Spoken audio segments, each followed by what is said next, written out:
Čau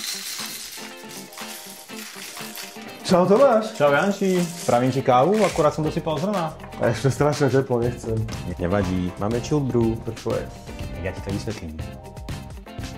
Stlačením vybraného chilled nápoja sa kávovar vyzve podložiť aspoň 2-decový pohár, aby sa kávovar schladil.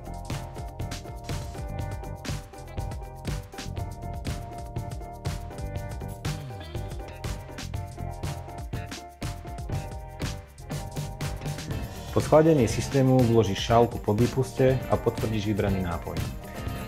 Môžeš si pripraviť studenú kávu, alebo si ju môžeš obohatiť ľadom, zmrzlinou, proste na to, na čo budeš mať chuť.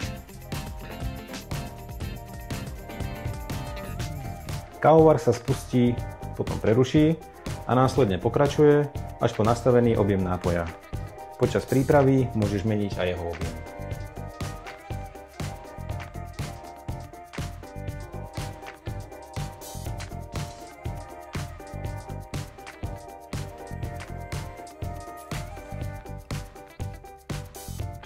Tak to by som neveril, že sa to dá vôbec ako takéto dačo studené spraviť. Perfektné, díky za informácie. A kde sa dozviem viac? No, viac si dočítaš na našich stránkach milonakavovarik.sk. Milonakavovarik.sk. Honzo, niečo ti ukážem, poď sa pozrieť, tu mi Tomáš ukázal teraz ešte na